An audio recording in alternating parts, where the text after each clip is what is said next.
You know, people are always coming to me asking, TR, what are your favourite movies of all time? What is your top 10 list? And I keep telling them, I ask them, can you really put your favourite films in a top 10 list from 10 to 1? Well, yeah, you can. Here are mine.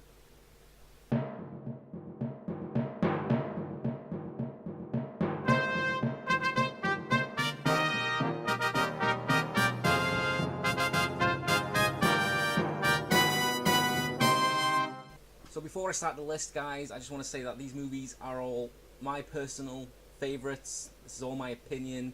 If you have a different top 10 list, you're wrong, because my opinion is the only one that counts. On with the list.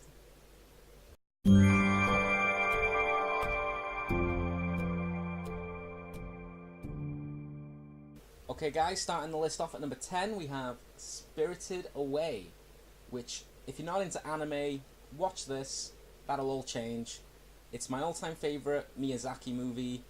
The visuals in this are stunning, gorgeous. The music by Joe Hisaishi is beautiful. The story is a little out there. I wouldn't even know how to explain it if I tried, but the less you know, I think the better. There are some unforgettable characters in this, guys. Definitely, definitely highly recommend this one.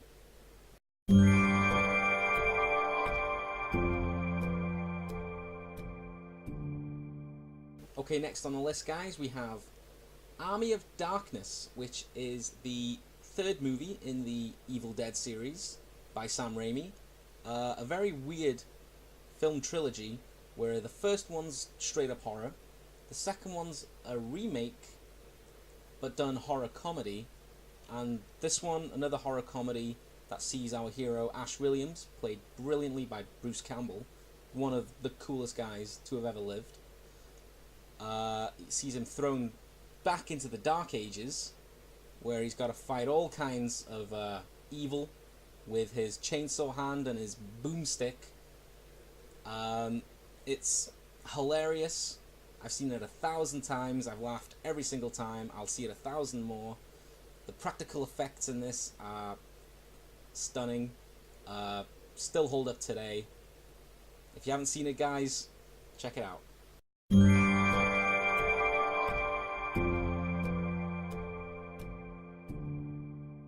Number 8 on the list, we've got Mary Poppins. Mary Poppins! Starring Julie Andrews, Dick Van Dyke.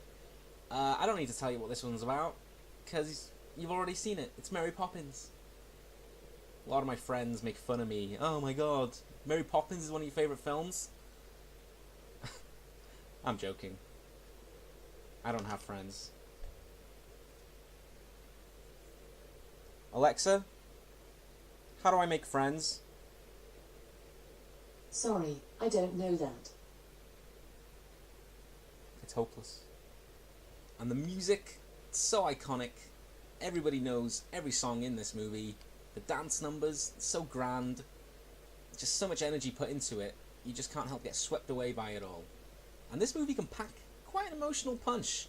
That scene when Mr. Banks is going to the bank, because he knows he's going to get fired towards the end. Oh man, right in the feels. Also, a great companion piece to this movie, Saving Mr. Banks. A very, very good movie about the making of this one. So, if I had to sum this movie up in one word, guys, it would be supercalifragilisticexpialidocious. Don't worry, it gets cheesier than that.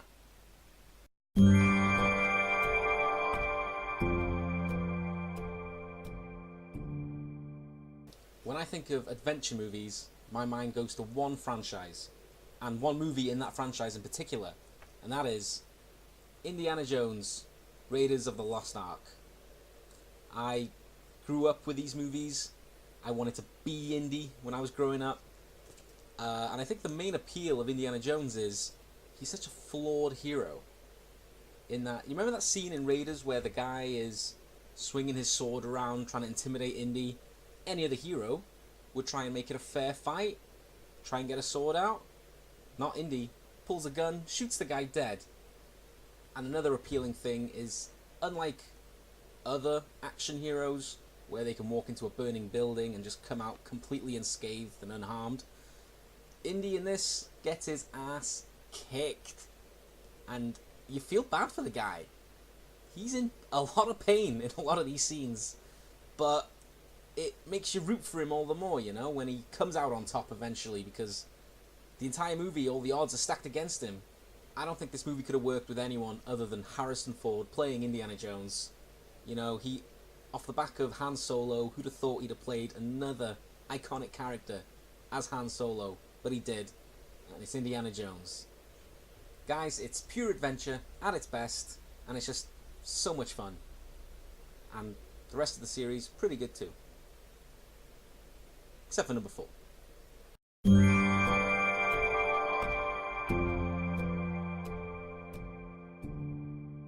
Alright guys, anyone who knows me knows I'm a big Disney guy, and next on the list is my all-time favourite Disney movie, Beauty and the Beast. Okay, this movie was the first ever animated movie to be nominated for Best Picture at the Academy Awards. This movie's so good that even the Academy had to recognise it. And the main character in this, it's not Beauty, it's not even the Beast, it's Gaston, the greatest villain ever put onto a Disney film. Okay, this guy is very complex in that he's not just evil for the sake of being evil and doing evil things. He's very real. He's very egotistical, jealous, but in his town, he's the hero. Okay, everybody looks up to him, everybody cherishes him. And when you're used to getting whatever you want, except for the one thing you really do want, Belle, yeah, that can drive a man crazy. And let's not forget the characters in the title, Beauty and the Beast. They're also really good in this. Okay, I like it that they don't fall in love instantly like in a lot of Disney movies. They hate each other at the beginning, and they got to work on it, and then it's eventually that they fall in love with each other. And also the supporting cast is great. Okay, you've got Lumiere, you've got Cogsworth, you've got Mrs. Potts, Chip. Okay, they are just so memorable, so likable, and the songs range from very good to fantastic. Beauty and the Beast and Be Our Guest is my personal favourites. Guys, check this one out if you already haven't. It certainly is a tale as old as time. Oh my god, that was so cheesy.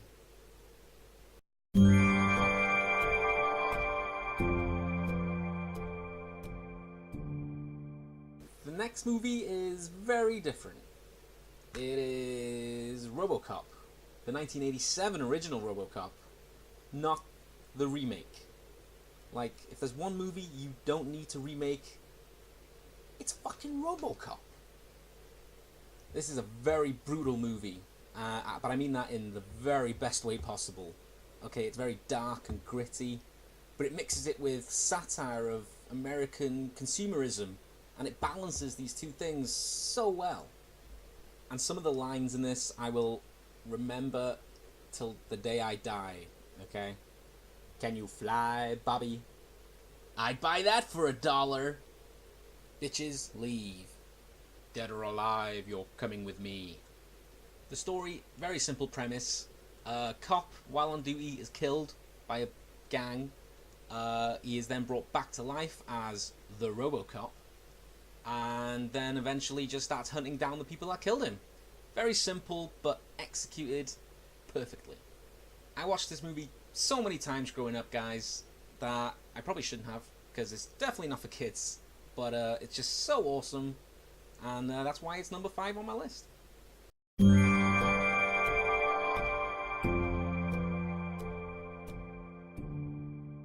So next we have The Matrix. Now The Matrix is a strange one because it took me a while to really understand this movie, because when it first came out I was 8 years old and I only ever watched it for the action, as everyone did. It wasn't until much later that I put it on, watched it again, and it really clicked with me. And then I realised this movie's deep, yo. It was really groundbreaking at the time what this movie could do with special effects and utilising it in an action movie. And it even made its own visual effect, Bullet Time, which is still being used today. I remember the first couple of years after this movie came out, every action movie had its own bullet time sequence, because every action movie wanted to be The Matrix. Unfortunately, the sequels never really did it for me. You can have some fun with them, but they never really reached the heights of this one. I mean, how could they? You get those movie sequels that are so terrible that they can diminish from the original movie that was so good. But luckily, not in this case, guys. The movie does feel a little dated now, guys. Obviously, the effects aren't as impressive as they were back in 1999. And everyone in this just wears black leather, which is very 90s. But I dig it. It is definitely worth the trip down the rabbit hole. You'd only get that reference if you've seen the movie.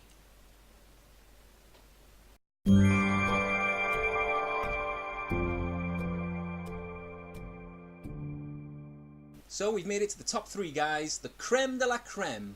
And at number 3 we have Ghostbusters, starring Melissa McCarthy, Leslie Jones, Kristen Wiig, Kate McKinnon, Chris Hemsworth. The stars just keep on coming.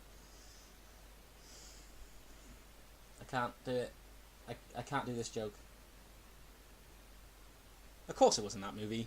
It is obviously the 1984 Ghostbusters, the original, the classic, Bill Murray, Dan Aykroyd, Ernie Hudson, Harold Ramis as our ghost-busting heroes. Why do they hunt ghosts? Because busting makes them feel good. So Ghostbusters is my all-time favourite comedy. Hands down. It's got the perfect cast, perfect writing, brilliant timing by the actors. I really have nothing bad to say about this movie. It really is the perfect movie. Okay? It's lightning in a bottle. Okay? Even the original cast couldn't recreate it in Ghostbusters 2. I wish I'd have been around when this movie came out, just to have witnessed the cultural impact it had. I mean, this was huge! From Ray Parker Jr.'s iconic soundtrack to the Ecto-1, which I think is one of the most famous movie cars of all time, up there with the DeLorean and the Batmobile. If for some reason you have never gotten around to watching this movie, guys, what are you doing with your life? Seriously. Go watch it now. What am I doing with my life? Watching movies? Yeah.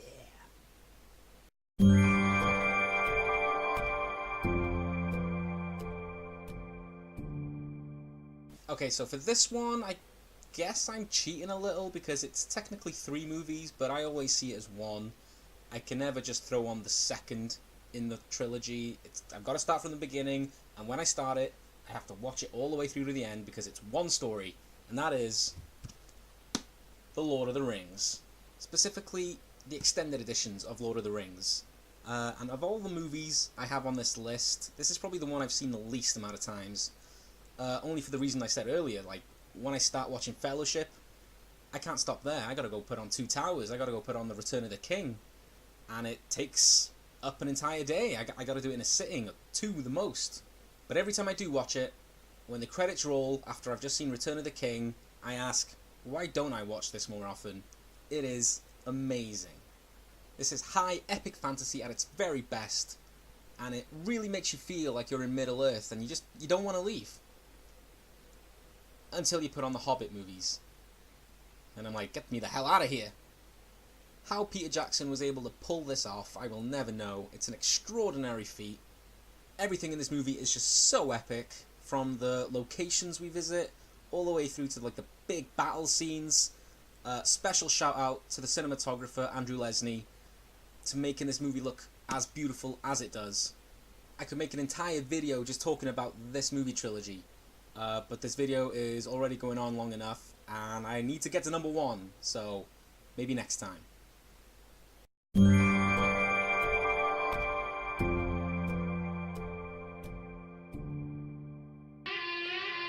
I gotta get out of here! I gotta get out of here! Jonesy! Jonesy, where are you? Meow. Jonesy! Jonesy! Where are you, Jonesy? Oh my God! No! This can't be happening! Ah!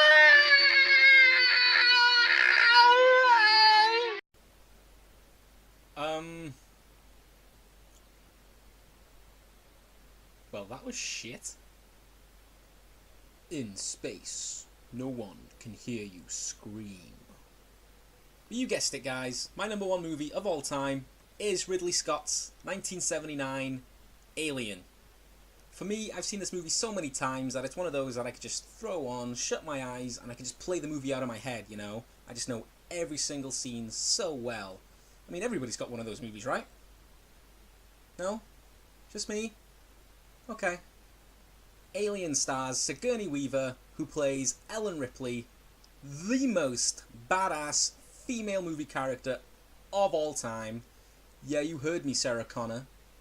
And this movie is essentially a slasher movie, just set in space. But the space aspect adds so much to this.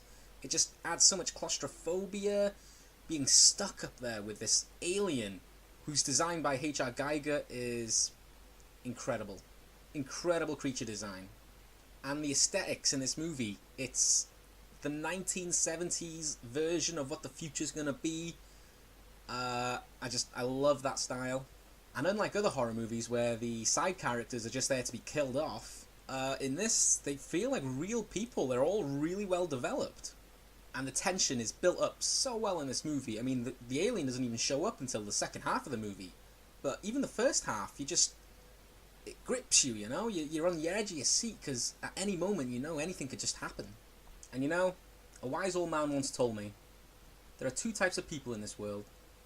Those who prefer Alien, and those who prefer Aliens. Me, I'm an Alien guy. But Aliens does have to be one of the greatest sequels of all time. It really does. Well guys, that about does it for my top 10 movies of all time. If you've stuck with us to the end, thank you very much. Thanks for watching. Stick some of your favourite movies down in the comments section. Let me know what you like. And I'll see you next time.